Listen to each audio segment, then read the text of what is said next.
Welcome back, everyone, to Move the Ball, Please, a podcast hosted by yours truly, Sandra. We are at the third installment, guys. Wow, look at us. Look at us. Who would have thought? I hope everyone is doing well or better than yesterday. I am certainly doing something. So I had been thinking, there's a couple things in my mind that are always kind of running around, there's always things running around town in my mind. And one thing that I have really dug back into, I dug deep in the crates. Not really, but I've been listening to some really, really great, awesome music, and I was like, damn, why is my taste in music so good? I said, whoa, who put this on? And then it was me who put it on. And then I had to say, wow. Look at me. Look at her. I was actually reminded of this thought that I had back in November.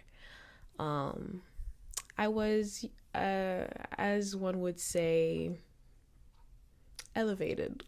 And I was listening to some music, and the music was bumping, it was hitting, it was doing all it needed to do. And I said, wow, this is really killing it. This is such a good song. What song is this again? Oh yeah, it's Park by Isaiah Rashad. Now, I have listened to this song and a couple other songs from Sun's Tirade so much. Sun's Tirade is such a good project, and I remember listening to it mainly like the final years of high school, I want to say, and most of first and second year. I was just bumping it, and I didn't really realize, but there's a part in the song where Isaiah is basically saying like, why you acting timid as fuck and I'm trying to be Nicki Minaj. Don't quote me on that because I am not good at rapping. But he basically had a bar saying to someone, why are you trying to hold me down when I'm trying to be like as hard as Nicki Minaj?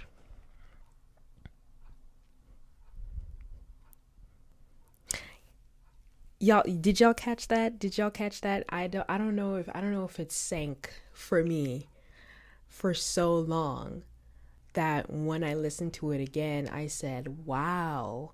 And especially like knowing Isaiah before and after his outing, I was so relieved to kind of understand why I liked him so much, because he's one of us.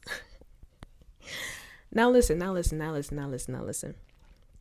I will never be the kind of person who will try and say that being queer or being any kind of thing that isn't hetero is something that can be clocked or something that can be clearly perceived. Many people live their lives and they're just who they are, and their queerness doesn't really always have to be front and center for them. But it does inform, to me, a pretty big deal of their art making process. And as an artist myself, I am very, very, very proud to say that I am not straight. And I'm not straight in the way that, like, I'm not really gonna be captured or, impressed by what we deem to be commercial. Now that's a big caveat, because that brings in a lot of other things that touches upon many kinds of concepts. But just to be brief and just to be clear, I think for this case, for Isaiah Rashad, parts of himself as a person were very apparent in the music. I'm sorry, no cis het man is just gonna randomly mention Nicki Minaj in a way that's actually like trying to uplift her as a person within rap. I haven't seen it. And for the most part, the history of rap has been just fully, covered in many isms, right? most of the isms that we know to this day are very developed within the rap aesthetic. It's very clear, and I'll touch on that a little bit today, but I thought specifically the reason why there must have been a reason why I liked Isaiah so much. And I think it's because of his ability to just be very honest in the music. And that's why people love him so much. And that's why so many of us now that are growing up and, becoming adults, and becoming more progressive and tolerant. I hate that word. I don't know why I said that word. That's such an ugly word, low-key. Not tolerant, but being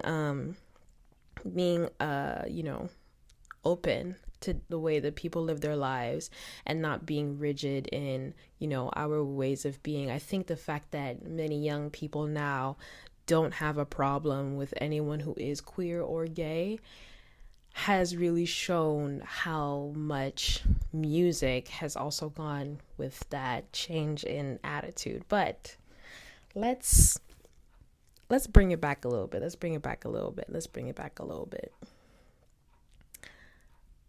First of all, the fact that Isaiah Rashad low-key admitted that he was a barb and he made all of y'all niggas rap that shit for so long.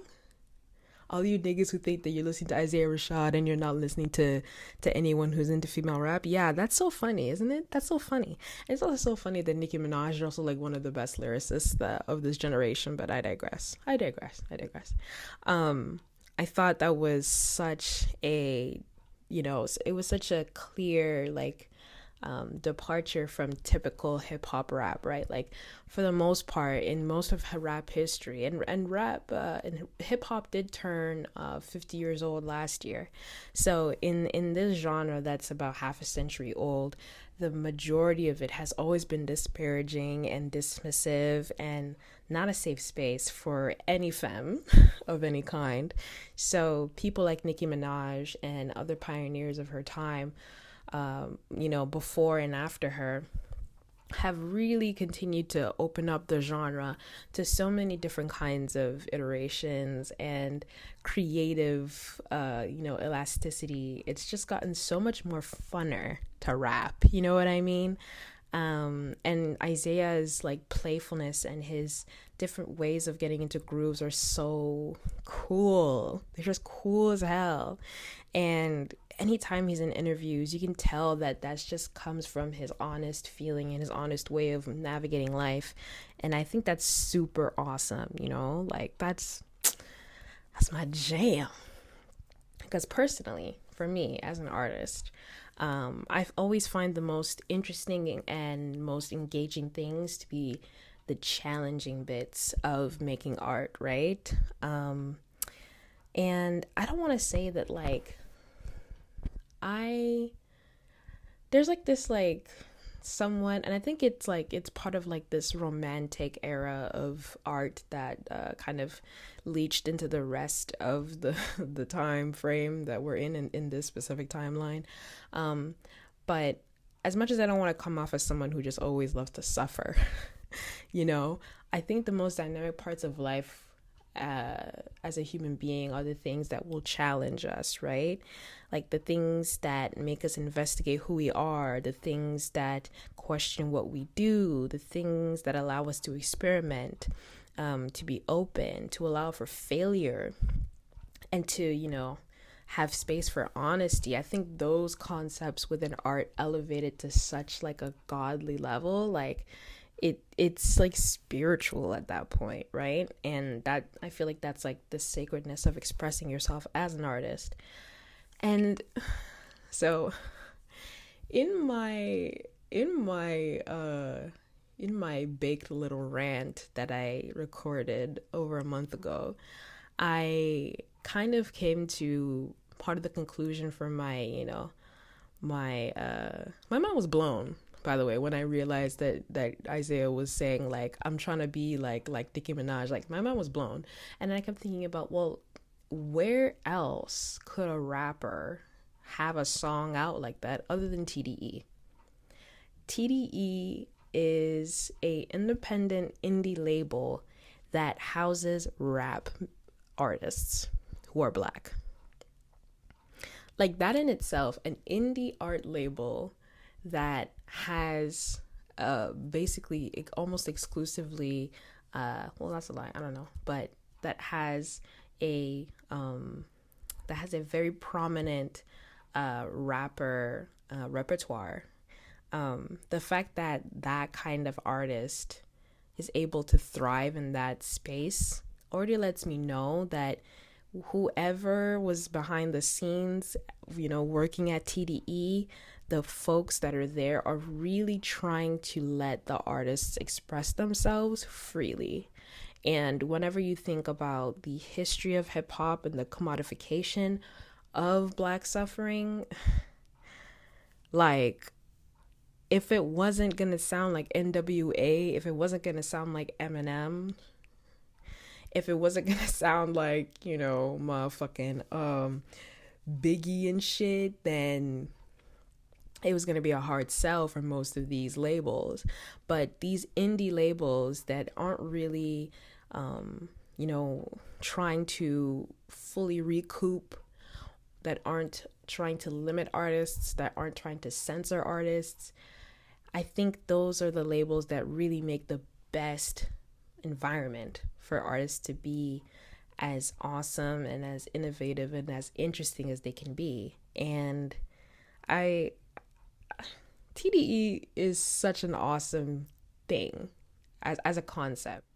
So yeah, it's a label that is powerhoused to the max. It's a Super Saiyan type of vibe over there. Very, very, creatively rich. So it only makes sense that they'd have such a vast and an amazing and honestly industry changing roster of artists.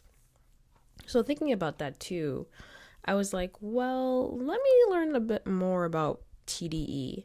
And so learning that Kendrick Lamar and Dave Free, who used to be the president of TDE, learning about their specific role within the space at TDE just also led me to learn more about PG Lang. Or actually, it was the reverse. I was looking at PG Lang and then thinking about TDE and how those two entities kind of mirror each other in a couple ways. And I think it's because of Dave Free's specific vision of art and how art should be, translated out into the world.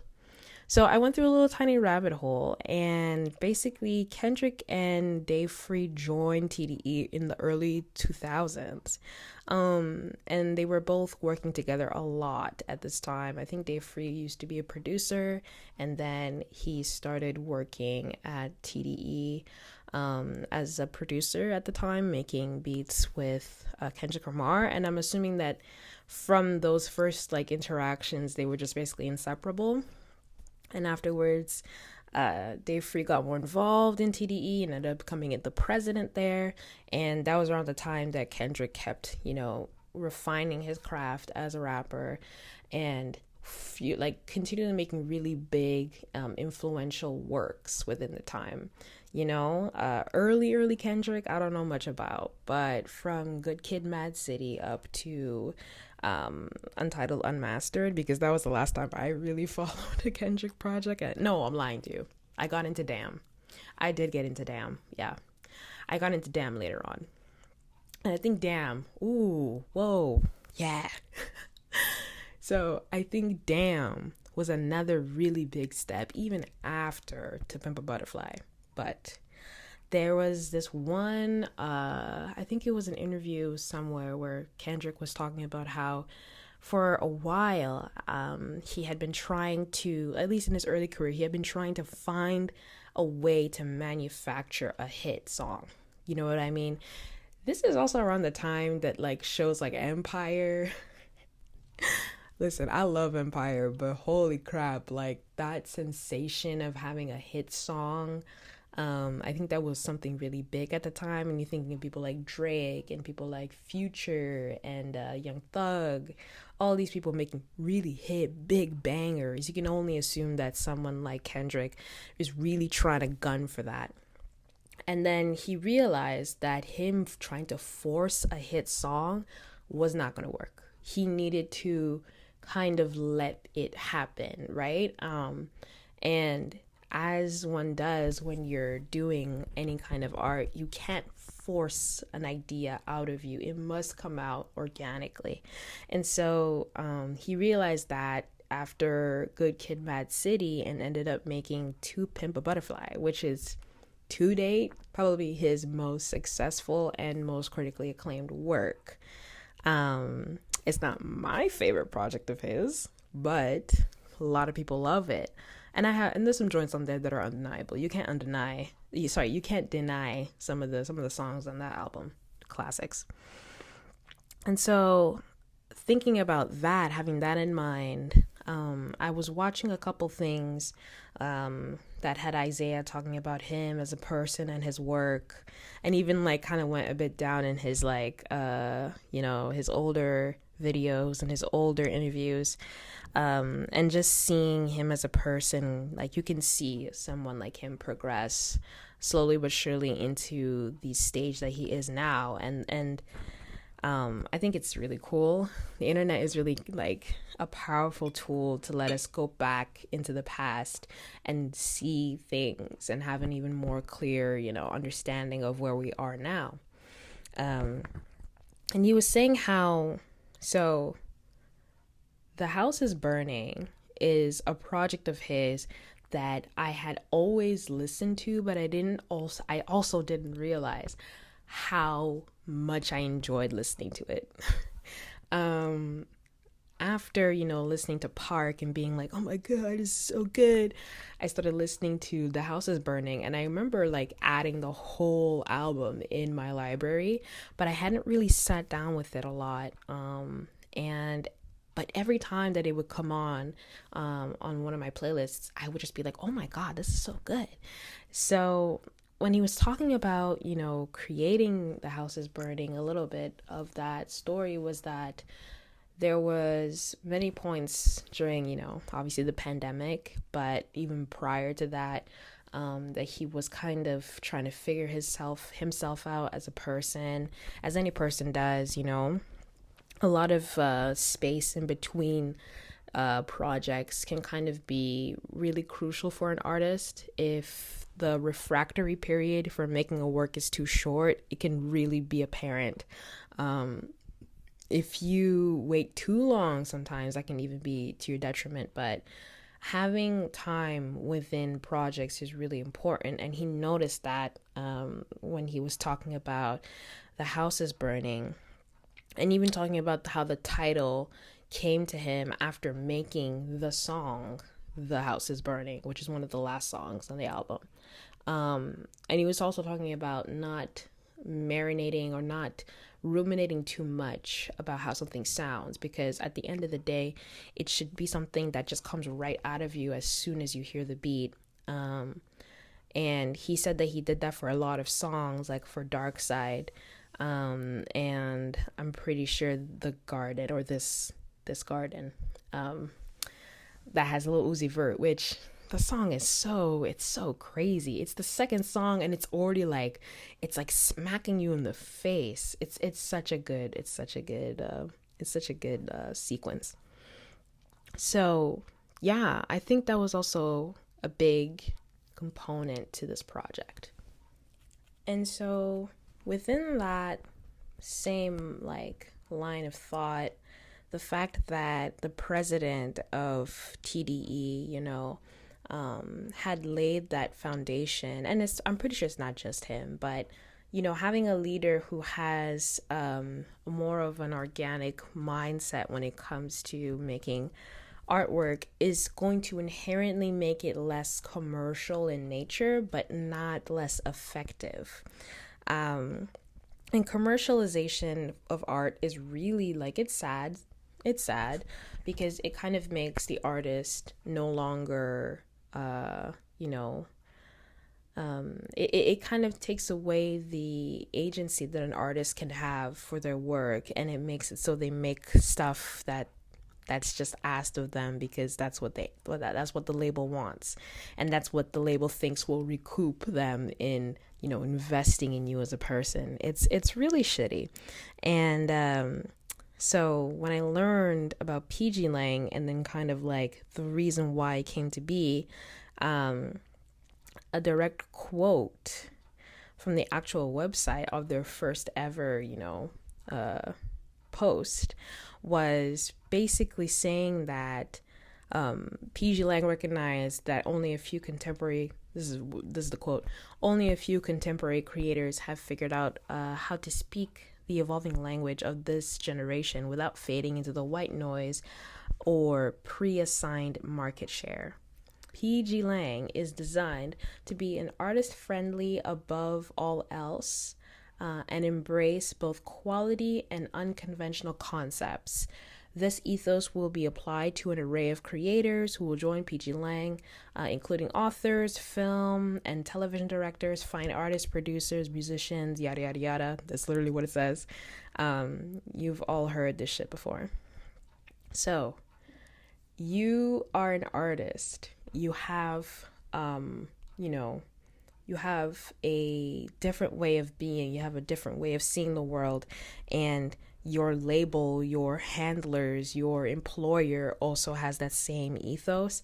That will make all of the work that you make shine. And that kind of unorthodox way of being and creating is what I think Isaiah Rashad and most of the people at TDE already naturally had.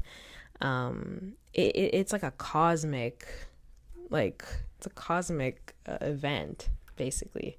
And I love these kinds of concepts, right? Because one day we'll look back at these times and realize how influential they were for the future crop of artists and creators and overall culture makers, right? And yeah, man, Black art is so beautiful, and it's so innovative, and it's always pushing a label. It's always innovating within the realm and context of capitalism and white supremacy that we live in.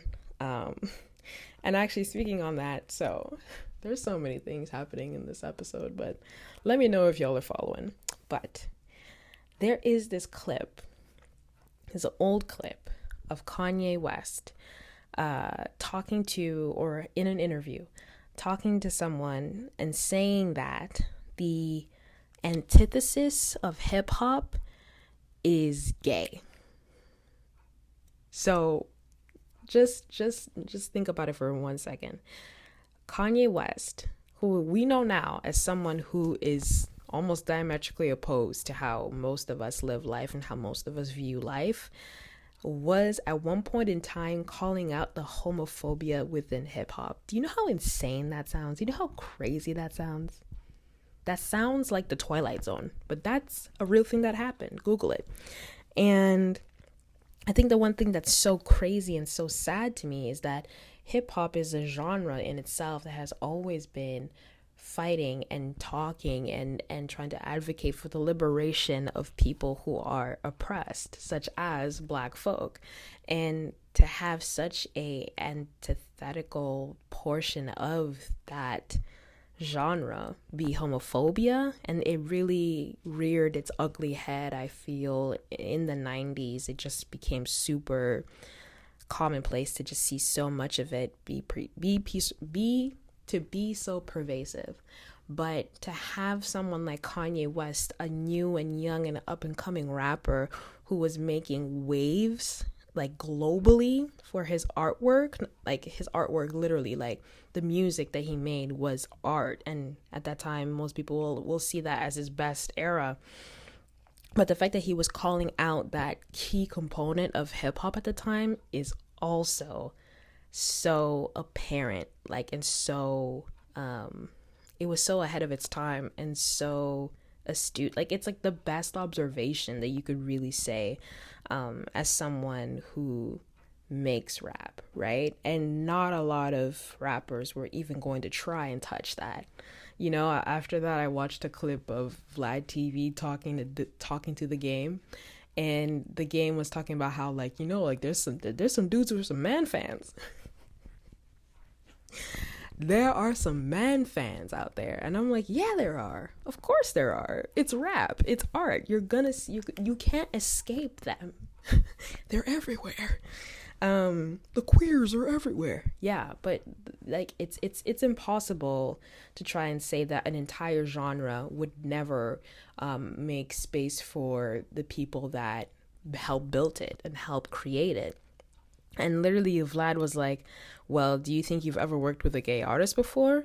And he was like, yeah, I guess I might have. I didn't even know. Maybe they're in the closet, but like I must have at this point. And it's true. So many of them are not open or ready to be public with their orientation. But at the same time, the contributions that gay artists have made to the genre has only increased through their visibility, right?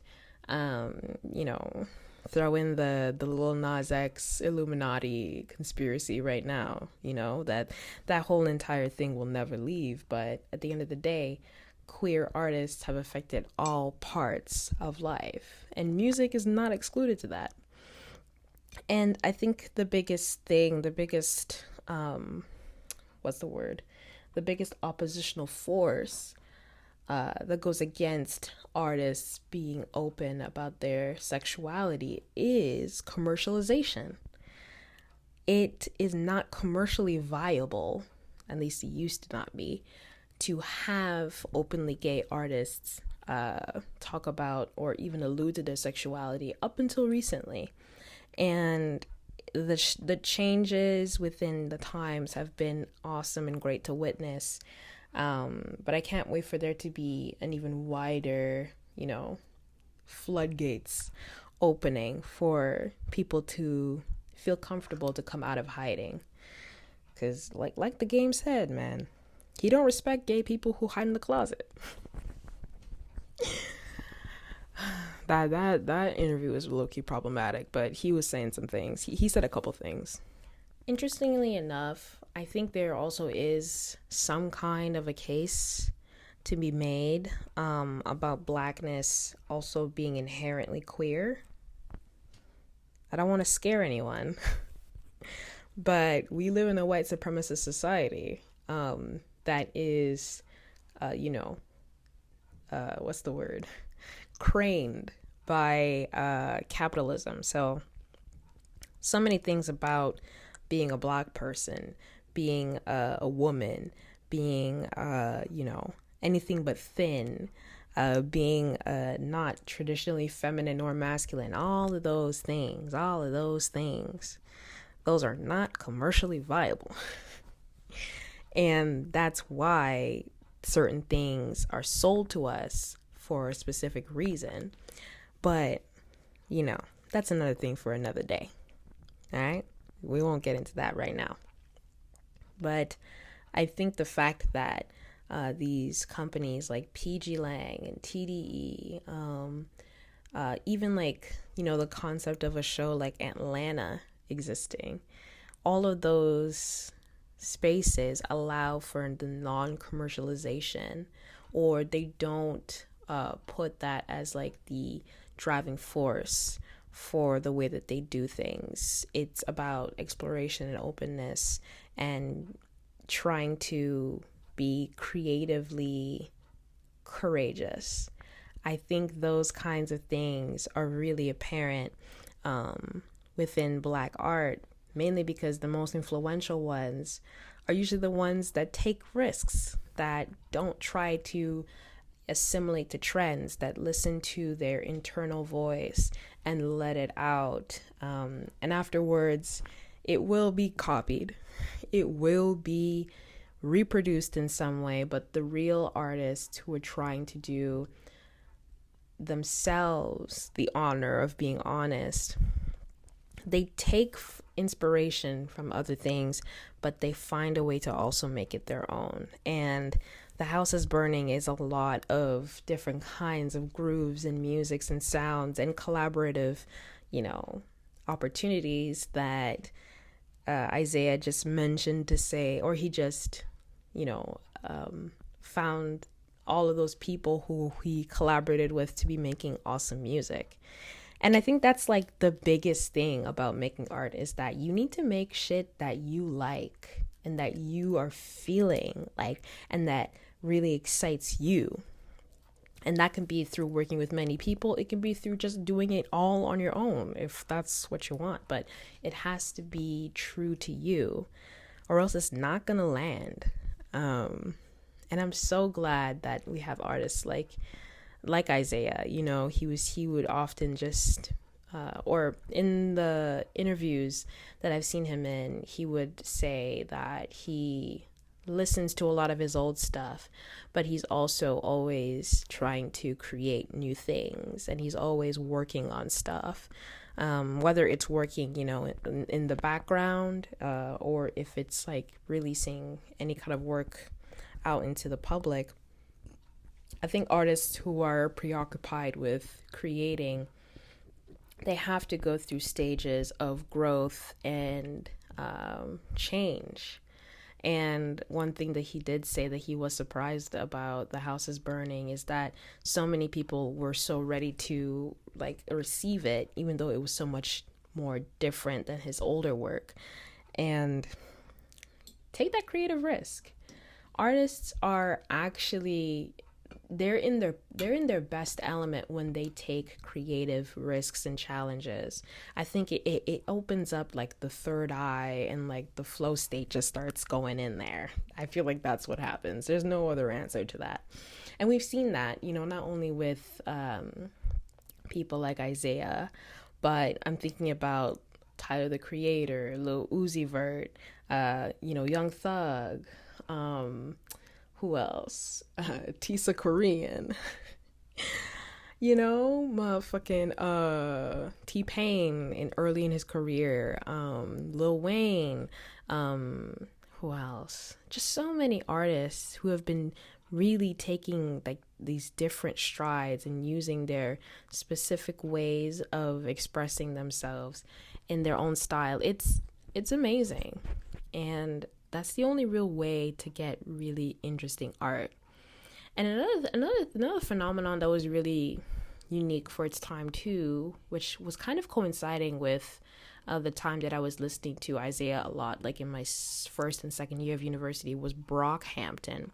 I remember when Brockhampton came out, like this was like what, like 2017, 2018.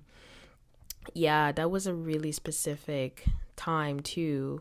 It had just been like the end of the Odd Future era, and this group of guys all come together and they start making music after all moving in with each other and just deciding on a whim to create a boy band, but with rappers and singers and producers and all it being just a kind of like a generative space, basically like, you know, you and the homies just living together and trying to make music. And they were inspired by people like Kanye and other innovative people like Tyler. And I think that's one really awesome thing about the internet too, is that so many more people are able to collaborate and share and feed off of each other in order to create music that they want to hear and that's honest to them and that will reach audiences, you know? And women in rap as well have also been doing this work. I have also dipped back into my Rico Nasty bag. I am deep in that bag again. I was also listening to Rico around my first. I'm literally just like divulging back into the music I used to listen to like a couple years back. But I have really awesome taste, guys. I don't know what to tell you. Also people like Doechii, people like Young Baby Tate, Tierra Whack, Lil Sims. Who else is there? You know, so many interesting rappers who made so many interesting different takes on, you know, some of the concepts already developed by Nicki Minaj and by Foxy Brown and by Lil Kim, you know. the heavy hitters. It's always going to be a continuation of those experimental, even Kaya with My Neck My Back, and you put a trust in a nigga, stupid hoe, how you figure. She really said that, and Megan Thee Stallion just continued that, like, and that new Megan song, Cobra, is another huge step for female rap because it's another venture into the things that make art really good, which is honesty. So yeah, I think this kind of music and this kind of I want to say it, the queerification of rap has only, it's only seen, or it's only resulted in the most interesting and innovative new steps for the genre, and like it's kind of reinvented itself for so many people who might not have even taken the chance or the time to really listen to rap music. And so FD Signifier made a video about white rappers. I watched it and I was really happy to hear that he he brought up Marlon Craft, because that's another artist that's doing the thing. But he was talking about how there was a very clear change in the way people interfaced with rap as it became more commercial, aka as it became more white.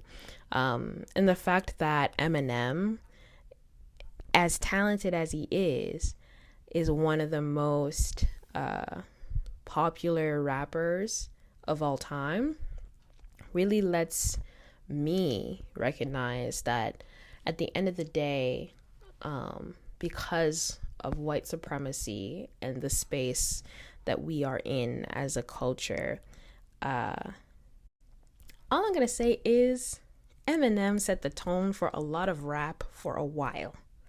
And Eminem also brought in a very large chunk of white audiences to start giving rappers and rap music a chance. And so that specific change in rap history really brought it to where it is now. And I think that sort of thing is kind of, I don't know, it's a little bit hard to wrap your head around sometimes, just because most people will scream and cry if you try and say anything about the origins of most popular music genres. But the backbone and the creative experimental aspects of genres of music that have been created by Black people are often stifled because of capitalism and white supremacy and hegemony in general, and that always makes me think, like, I wonder if Isaiah had been making music around the time that Eminem was making music, would we have known about him? Would we have been able to benefit and have the opportunity to listen to what he has to say? I don't know. That bothers me a good amount. Yeah, and I think it's really, like, it's counterintuitive as an artist to find ways to not be honest and to bypass the responsibility of making music and making art that is real, and Isaiah has also often stated that for the people who know him in his life, all the lyrics in the songs that he makes will make sense, and for the people who aren't that close to him, just enjoy the music because it's good shit. And I think that's so awesome. I think that's a really healthy boundary to also have, right? And that artistic and poetic way of talking about what's happening in your life and being able to process it at the same time, I think it's a skill. It's a big skill. And you can tell when artists are making stuff that they have zero heart in and that they have zero skin in the game making. It just becomes really becomes really, it has no shelf life at all. It has zero, buy, or what is it? It has zero real estate, zero buying power in the collective, mind. And for the people who are there to witness your art making, they won't really be able to take away much from you.